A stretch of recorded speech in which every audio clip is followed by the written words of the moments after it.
नमस्कार साथीहरू, तपाईहरू सबैजनालाई अहिले एउटा पछिल्लो समय एउटा अपग्रेड न्युज आइरहेको छ। त्यो भनेको के हो भने केही कम्पनीहरूलाई अहिले नेपाल धितोपत्र बोर्डले अनुमतिको लागि पाइपलाइनमा गएका थिए र पाइपलाइनमा गएका कम्पनीहरूलाई नेपाल धितोपत्र बोर्डले चाहिँ रोकिदिएको छ। किन रोकिदियो भन्दाखेरि कुनै पनि कम्पनीको बुक भ्यालु 90 भन्दा कम रहेको कारणले गर्दाखेरि नेपाल धितोपत्र बोर्डले पाइपलाइनमा भएका कम्पनीहरूलाई हटाएको छ। यदि ती कम्पनीहरूले आफ्नो रिपोर्टमा बुक भ्यालु 90 भन्दा माथि ल्याउँछन् भने मात्र ती कम्पनीहरूले आइपिओ ल्याउन पाउनेछन्। यो हिसाबले गर्दाखेरि नेपाल धितोपत्र बोर्डले हटाएको अहिले अवस्था छ।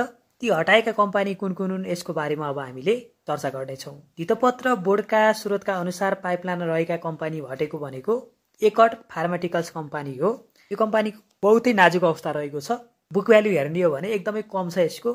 त्यसैगरी apex hospitality, Annapurna cable car, orchid holding, Prabhu helicopter, Kantipur TV लगायतका छन् भने हाइटो पावरतर्फ लफिङ बुद्ध पावर नेपाल, एम्बलिङ hydro power, unique hydro power, Beni hydro power, Puwakhola 1 hydro power, Sanima hydro, त्यसैगरी रिजेट हाइटो पावर र झापा इनर्जी रहेका छन्। झापा इनर्जीलाई पनि नेपाल धितोपत्र बोर्डले पाइपलाइनबाट हटाएको छ। यी कम्पनीहरूले अब कम्तीमा पनि रिपोर्ट मेन्टेन गर्नुपर्ने हुन्छ।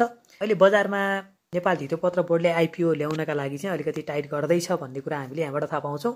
यी कम्पनीहरूले आइपिओ ल्याउनका लागि कम्तीमा पनि आफ्नो बुक भ्यालु 90 भन्दा माथि बनाउनु पर्छ र नेपाल धितोपत्र बोर्डले केही कम्पनीहरू भने पाइपलाइनमै राखेको छ। तिनको पनि हामीले रिपोर्ट हेर्दाखेरि एकदमै बिजोग अवस्थामा रहेका देखिन्छन्।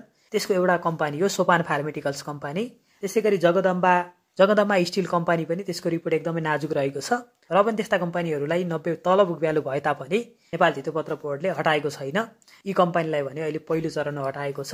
बिस्तारै अरू कम्पनीहरूलाई पनि नेपाल धितोपत्र बोर्डले बुक भ्यालु 90 भन्दा तल रहेका छन् भने हटाउने देखिन्छ। अहिले एउटा विवाद पनि रहेको छ। लेखा समितिको आग्रह अनुसार, महालेखा समितिको आग्रह अनुसार 90 भन्दा तल बुक भ्यालु भएका कम्पनीहरूलाई आइपिओ ल्याउन दिनु हुँदैन भन्ने कुरा नै नेपाल धितोपत्र बोर्डले कार्यान्वयनमा ल्याएको भन्ने कुरा छ। अर्कोतर्फ चाहिँ हाइटो पावर एउटा सङ्गठन छ। हाइटो पावरहरूको प्यान भन्ने हाइटो पावरको एउटा सङ्गठन छ। त्यसले चाहिँ के भनेको छ भन्दाखेरि नेपाल धितोपत्र बोर्डले आइपिओ एप्रुभल हुनका लागि चाहिँ कमिसन मागेको भनेर आरोप लगाएको छ। यो कुरा चाहिँ अख्तियारमा समेत पुगेको छ र अख्तियारमा पुगेको कारणले गर्दाखेरि चाहिँ नेपाल धितोपत्र बोर्डले केही कम्पनीहरूलाई भने त्यही रिस्कमा हटाइदिएको अवस्था छ। अब यो के हुन्छ भन्ने कुरा त अहिले फाइनली भन्न सकिँदैन र नेपाल धितोपत्र बोर्डका अनुसार भने बुक भ्यालु 90 भन्दा तल रहेका कम्पनीहरूको आइपिओ आउने छैन तत्काल। यी कम्पनीहरूलाई नेपाल धितोपत्र बोर्डले हटाइदिएको अवस्था छ र 90 भन्दा माथि बनाएर यी कम्पनीहरूले बल्ल आइपिओ ल्याउन पाउनेछन्। आगामी दिनमा पनि यस्तै जानकारीमूलक भिडियो लिएर आउनेछु। तपाईहरू सम्पूर्णलाई नमस्कार, जय होस्।